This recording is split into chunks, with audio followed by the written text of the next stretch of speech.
दुनिया की सारी कलाएं, सारे हुनर एक तरफ और बोलने की कला एक तरफ। अगर आप बोलने की कला सीख गए तो दुनिया की हर जीत, हर कामयाबी आप हासिल कर लोगे। आप चाहे किसी भी फील्ड में क्यों ना हो, चाहे वो बिजनेस हो, जॉब हो या किसी रिलेशनशिप में हो, आपकी कम्युनिकेशन स्किल जितनी अच्छी होगी, आप लाइफ में उतना ही सक्सेसफुल रहोगे। बहुत से लोग अपनी कम्युनिकेशन स्किल को इम्प्रूव करना चाहते हैं, बोलने की कला सीखना चाहते हैं, पर उन्हें समझ नहीं आता कि शुरुआत कहाँ से करें। काफी लोगों को ये लगता है कि अगर इंग्लिश सीख ली तो बात करना भी सीख लिया। हमारे दिमाग में बहुत गलत चीजें डाली गई हैं, जैसे कि अगर आप कम्युनिकेशन स्किल सीखना चाहते हैं तो आपको इंग्लिश जरूर आनी चाहिए, लेकिन इंग्लिश एक लैंग्वेज है, भाषा है, और कम्युनिकेशन स्किल एक आर्ट है, एक कला है। ये दोनों बहुत अलग चीजें हैं, और ये कला, ये आर्ट आपको सीखनी पड़ेगी, आपको डेवलप करनी पड़ेगी। पर मैं आपको सजेस्ट करूंगा कि आप अपनी मातृभाषा में ही बोलने की कला को सीखें। हाँ, आप इंग्लिश लैंग्वेज बोलना भी सीख सकते हैं, पर यह जरूरी नहीं कि जिसे इंग्लिश लैंग्वेज आती हो उसे बात करना भी आता हो। तो सबसे पहले तो ये बात अपने माइंड में आप क्लियर कर ले कि आपको जो भी लैंग्वेज बोलना आती है, आप उसमें ही कम्युनिकेशन स्किल सीख सकते हैं। कई लोग क्या करते हैं कि वो डिक्शनरी से इंग्लिश के भारी भरकम शब्द ढूंढ लाते हैं और बात करते वक्त उसे कहीं भी फिट कर देते हैं, ताकि दूसरों को नीचा दिखा सके और खुद को ऊंचा दिखा सके, ताकि दूसरे लोगों को ये लगे कि इससे कितना कुछ पता है। और यही आपकी गलती है। आप सबसे पहले अपनी मदर टंग में ही बोलने की कला को डेवलप करें। बोलने की कला सिर्फ नए शब्दों को सीख लेने से नहीं आती, इसमें बहुत सारी चीजों की जरूरत पड़ती है, जैसे eye contact, body language, voice tonality, being proactive. इन सबको मिलाकर आप एक अच्छे वक्ता बनते हैं। इनमें कहीं भी इंग्लिश होना जरूरी नहीं है। और अगर आप साथ ही साथ अपनी इंग्लिश भी इम्प्रूव करना चाहते हैं तो आप इंग्लिश में पढ़ना शुरू करें। एक डायरी बनाएं, उसमें आप इंग्लिश में लिखना शुरू करें। अगर आप कुछ सुनते हैं या देखते हैं तो आप सुनकर, देखकर भी अपनी कम्युनिकेशन स्किल को इम्प्रूव कर सकते हैं। आप अपने ब्रेन को इस तरह से ट्रेन करें कि वो हर तरह से सीख सके। आप हर चीज का इस्तेमाल अपनी ग्रोथ के लिए, अपने इम्प्रूवमेंट के लिए कर सकते हैं। कम्युनिकेशन एक कला है। जैसे आप अपनी मसल्स को डेवलप करके स्ट्रांग बनाते हैं, वैसे ही आपको हर दिन सीख सीख कर अपनी इस कला को निखारना पड़ेगा। एक फेमस कोट है, communication works for those who work at it. अगर आप अपनी बोलने की कला पर काम करेंगे, उस पे मेहनत करेंगे, तो वो कला आपके लिए काम करेगी। अगर आप अपने बोलने की कला पर मेहनत करेंगे, तभी आपके बात करने के तरीके में अंतर आएगा, परिवर्तन आएगा। जिंदगी का एक नियम है, एक कानून है कि आप जिंदगी में जो भी कुछ पाना चाहते हैं, उसके लिए आपको कीमत तो चुकानी ही पड़ेगी। If you want something, you must pay the price. Nothing is free. अगर आप जिंदगी में कुछ खरीदना चाहते हैं और जितनी अच्छी उसकी क्वालिटी खरीदना चाहते हैं, तो आपको उसकी उतनी ज्यादा कीमत भी चुकानी पड़ेगी।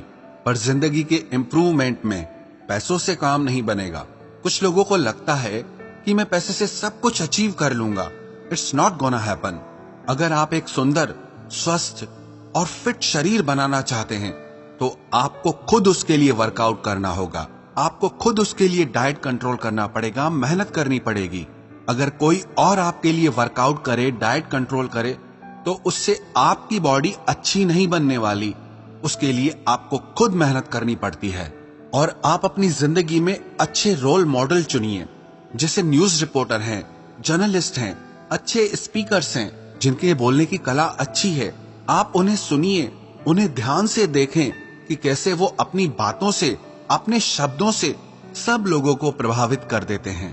आप उस कला को सीखें कि कैसे कोई एक व्यक्ति हजारों लोगों को प्रभावित कर देता है, और मैं उस चीज को कैसे कर सकता हूँ। कहते हैं कि शब्द हमारे बोलने की कला का सिर्फ 7% हिस्सा होते हैं। बॉडी लैंग्वेज बहुत इंपॉर्टेंट है। आपकी आवाज, आपके बोलने का तरीका, आपका बॉडी पोस्चर, आपके बोलने का टोन, आपके बोलने का साउंड, ऐसी बहुत सारी चीजें हैं। सिर्फ शब्दों को सीख लेने से आप बोलने की कला में एक्सपर्ट नहीं हो जाएंगे, साथ ही साथ आपको ये सारी चीजें सीखनी पड़ेंगी। अगर आप मन में ये सोच ले कि मुझे इस कला को सीखना है क्योंकि मुझे इस कला से बहुत फायदा होने वाला है।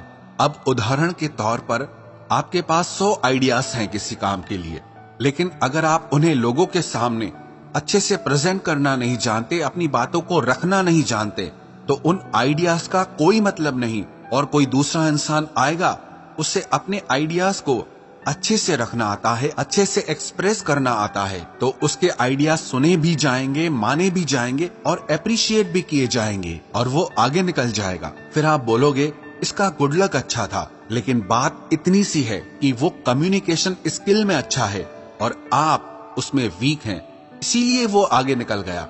लेकिन आप भी अपनी कम्युनिकेशन स्किल को डेवलप कर सकते हैं। कोई भी इंसान पैदा होने के साथ बोलने की कला को सीख के नहीं आता है, हर किसी को इसे सीखना और समझना पड़ता है। जैसे कि आप अपनी मसल्स पे जितना ज्यादा मेहनत करेंगे वो उतना स्ट्रांग हो जाएगी, ऐसे ही आप इस पर जितनी मेहनत करेंगे उतना ही आप इसमें अच्छे होते जाएंगे। आपको जहां बात करने में डर लगता है, आप वहां जरूर बात करें।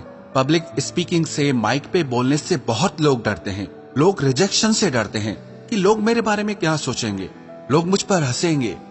लेकिन याद रखना, जब तक आप अपने आप को अपने कंफर्ट जोन से बाहर नहीं लाएंगे, खुद को ऐसे अनकंफर्टेबल जोन में नहीं डालेंगे, तब तक आप कुछ नहीं सीख पाएंगे।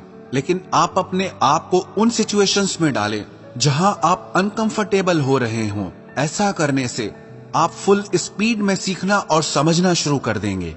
और अगर आप अपने कंफर्ट जोन में ही पड़े रहेंगे तो आपको वही मिलेगा जो आपको आज तक मिलता आया है। आप जहां हैं, जैसे हैं, वैसे ही रहेंगे, वही करते रहेंगे जो आप हमेशा से करते आ रहे हैं, तो आपको कुछ नहीं मिलने वाला, आप कुछ नहीं सीख पाएंगे।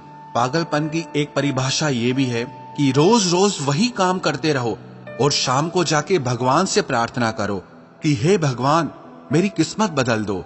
किसी कवि ने क्या खूब लिखा है, खुदा ने उस शख्स के हालात कभी नहीं बदले, ना हो जिसे ख्याल खुद अपने हालात बदलने का। तो इसीलिए आप भी आज ये तय कर लो कि आपको अपने हालात खुद बदलने हैं और इसी साल में बदलने हैं। अगर कुछ सीखना चाहते हो ना, अगर कुछ बनना चाहते हो, तो वो करो जो आपको मुश्किल लगता है, तो वो करो जो आपने आज तक नहीं किया। आप वो करो जिसे करने में आपको डर लगता है, जो आपको मुश्किल लगता है। सिंपल सा रूल है, if you want something you must pay the price.